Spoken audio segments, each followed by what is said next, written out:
Ethelstan's death, had hatched a conspiracy with the Ealdorman of Somerset and the Bishop of Sherborne to oppose Ethelwulf's resumption of the kingship when he returned. There was apparently more than enough loyal support for Ethelwulf to start a first-class civil war if he chose, or even to have made certain of the banishment of Ethelbald and his fellow conspirators, but the king chose neither alternative. Instead, he yielded Wessex proper to his upstart son and accepted Kent, Sussex, Surrey and Essex for himself, ruling there until his death in 858. Ethelwulf's restoration included a special concession which throws an interesting light on the role of the Saxon queens. This had always tended to be passive, and the exceptions proved the rule. The pagan Bretwalda, Ethelbert of Kent, had allowed his Frankish queen Bertha to practice Christianity before the arrival of Augustine's mission in 597. When Kenwil of Wessex died in 672, his widow, Queen Sixbur, reigned for a year after him. In 697, according to one of the chronicle's most cryptic entries, Osirith, sister of King Egfrith of Northumbria and the Queen of Ethelred of Mercia, was killed by the Southumbrians, presumably her disaffected Mercian subjects. But in Wessex, the evil behaviour of Edberth, the daughter of Offa of Mercia, who married King Britric, caused a severe reaction against consorts with excessive status. Asa states that after Eber, the West Saxons did not allow the queen to sit next the king, or even be called queen, but wife of the king. This restriction was lifted for Queen Judith, high-ranking European princess that she was, for the brief remainder of her husband's life. The episode is another example of how court protocol in Saxon England was still being moulded by influences from across the Channel in the last years of the Heptarchy. The position of Judith remained a special one as long as Ethelwulf lived. After his death in 858, it became notorious for Ethelbald, the new king, outraged convention by marrying his father's widow. Asa piously laments the fact that this was contrary to God's prohibition and Christian dignity, and also against the usage of all pagans.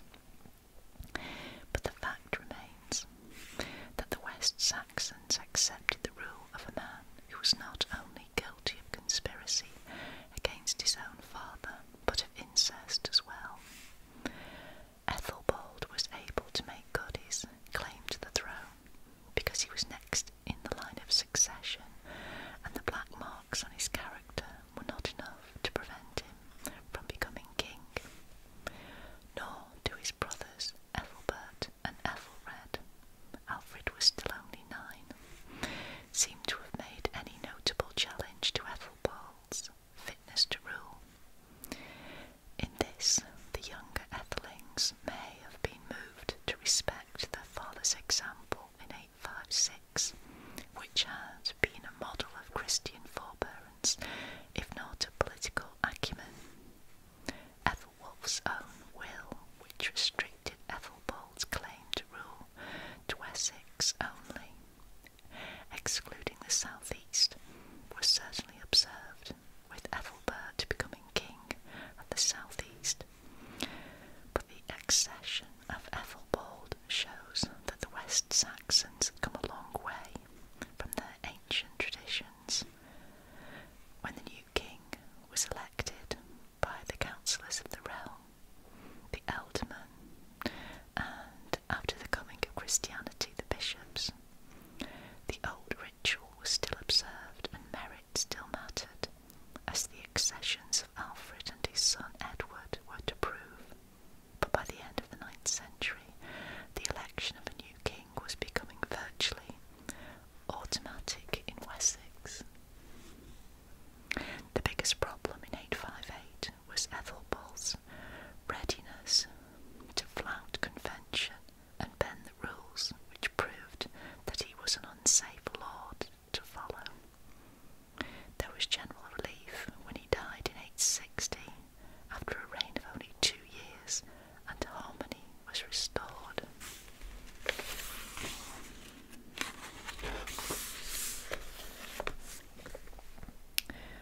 accession of Ethelbert to the whole kingdom, Wessex and the southeast combined, restoring the United Kingdom created by the great Egbert was an obvious, sensible way of clearing up the confusion caused by Ethelwulf's attempts to share out his patrimony, but it also created a highly important precedent.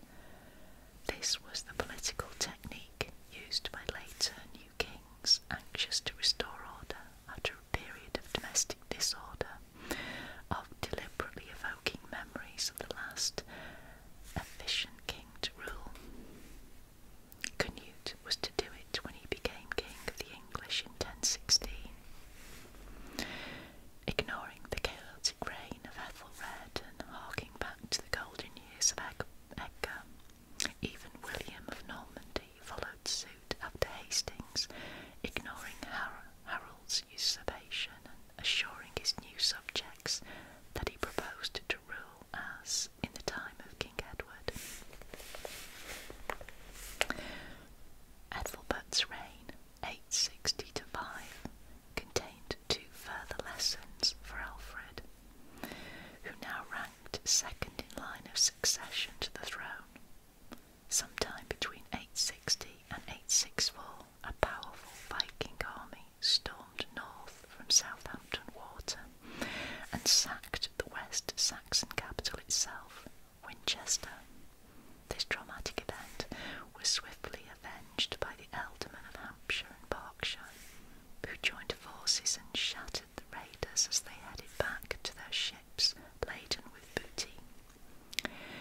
Here was convincing proof of the West Saxons' resilient defence system and the efficacy of timely military action, but it was followed in 865 by a demonstration of a different kind, showing the uselessness of appeasement. A raiding force dug in on the Isle of Thanet and opened negotiations with the people of Kent, who agreed to pay a cash ransom in exchange for peace, the first recorded instance of the protection money known in later years as Danegeld. Having lulled the Kentishmen into a false sense of security, the raiders then stole across to the mainland and ravaged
proceeded to round up every horse that could be found.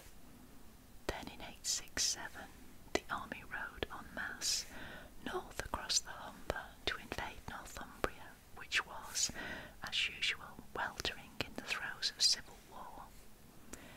The Danish host ensconced itself inside the old Roman walls of York and shattered the belated attempts of the warring Northumbrians to join forces against the common enemy.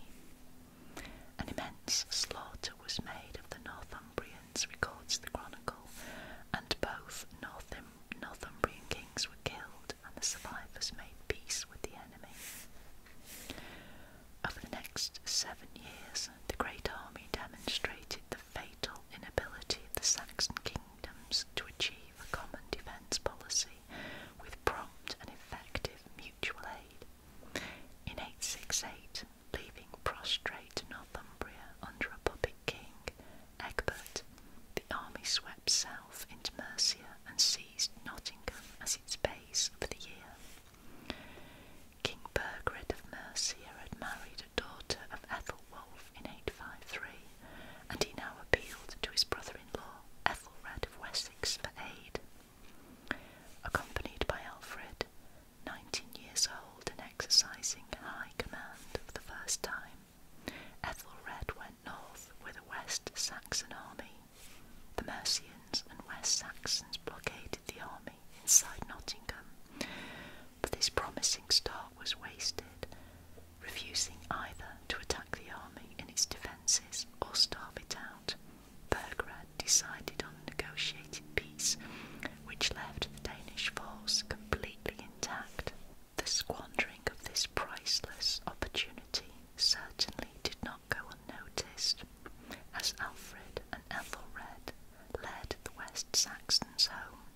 The army returned undefeated and undamaged to York and stayed there for the whole of 869. Having tamely yielded the initiative to the enemy, Saxon England paid the inevitable penalty in 870. The great army flung itself on East Anglia, wiped out its armed forces and tortured King Edmund to death. Of the Heptarchy's original 7 kingdoms, Kent, Sussex and Essex had been absorbed by Wessex, Northumbria and East Anglia, now lay under Danish occupation. Only Mercia and Wessex were left. The leaders of the Great Army now turned on Wessex, whose forces had helped to trap the army in Mercia 2 years before. Now if we take a look at this picture up here, this is the martyrdom of Edmund, the King of East Anglia, depicted in stained glass at Greenstead Church, Essex.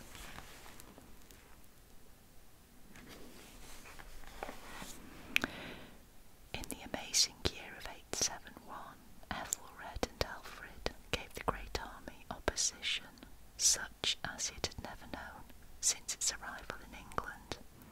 There were 5 pitched battles before Easter, with first blood going to the Berkshiremen, who ambushed a Danish force at Englefield and killed one of its commanding earls. Cheered by this victory, Ethelred and Alfred led the main army of Wessex against the Danish base at Reading, only to be repulsed with the loss of Ealdorman Ethelwulf, the victor of Englefield.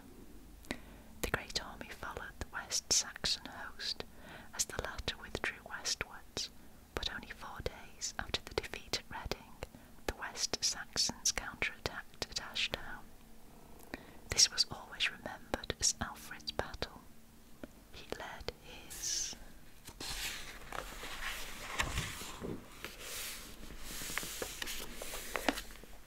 troops like a wild boar against the division commanded by the Danish earls. While Ethelred was still completing his eve of battle devotion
sons of Ethelwulf, was the inevitable choice as successor of the War Council of Wessex.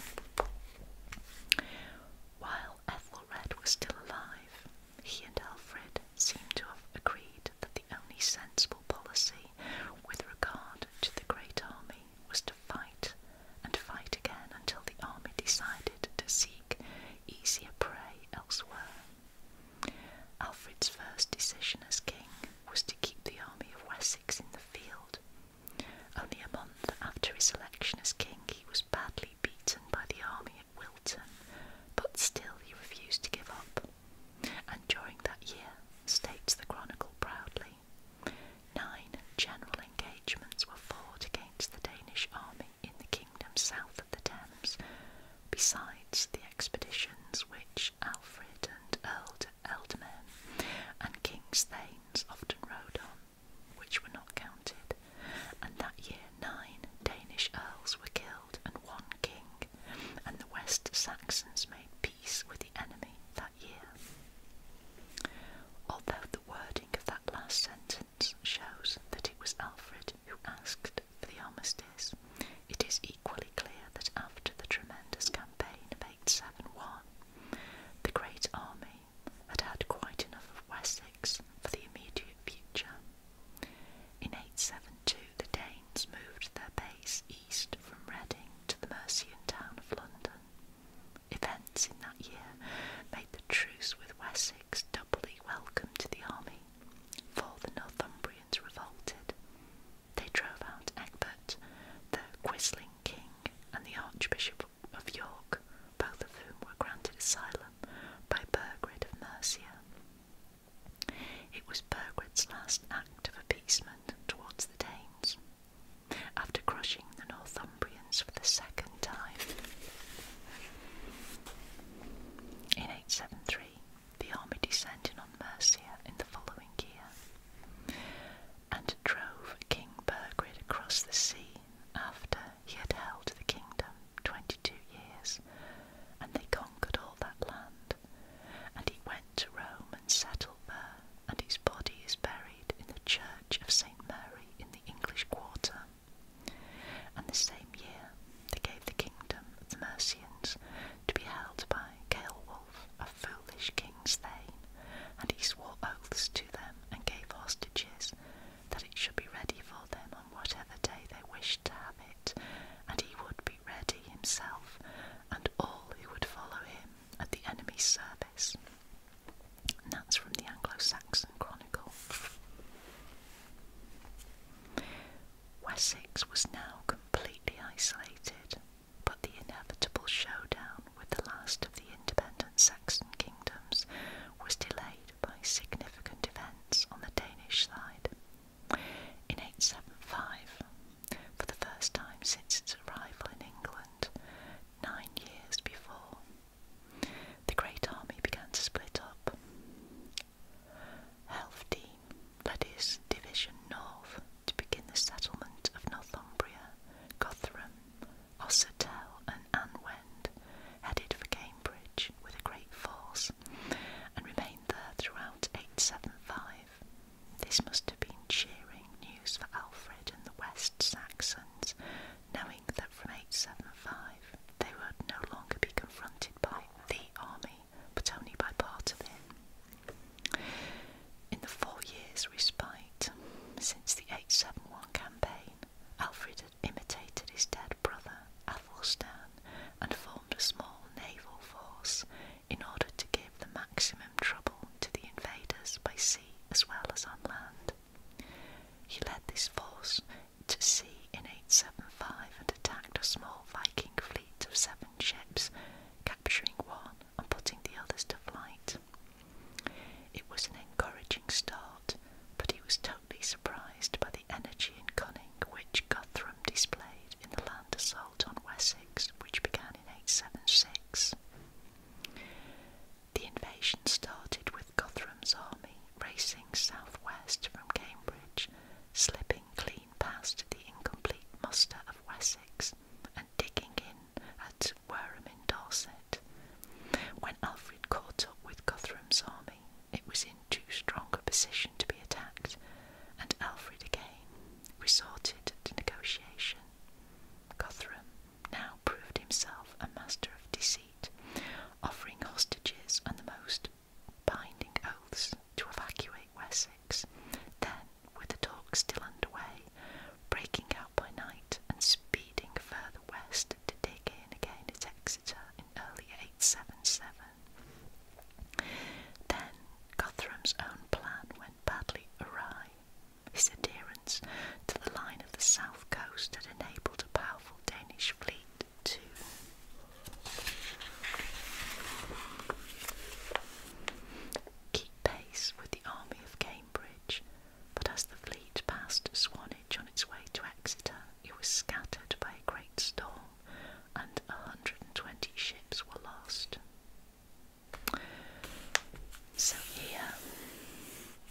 In this illustration we have Guthrum enthroned, and this is from a 14th century Icelandic manuscript.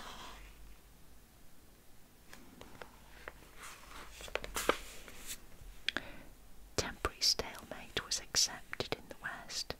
Alfred's army was still too small to attack Guthrum's, which remained dangerously isolated, but it was Guthrum who got the best of the ensuing negotiations. He already knew that the English could not keep an army in the field the whole year round, and that the biggest weakness in Alfred's army during a long campaign was the accelerating wastage of manpower as soldiers went home to attend to the harvest. Guthrum, therefore, timed his negotiations for completion before the 877 harvest, agreeing to evacuate Wessex at once. These were terms which Alfred could not refuse, but they also ensured the dispersal of the West Saxon army until the spring of 878. Guthrum then bided his time before unleashing his masterstroke, an assault in the middle of winter, which no Danish force had ever attempted before, and for which Wessex was wholly unprepared. In January 878, Guthrum's army, believed to be snugly wintering in Mercia, hurled itself on Alfred's royal residence at Chippenham, and drove Alfred, his wife Elswitha, and his young children headlong into exile.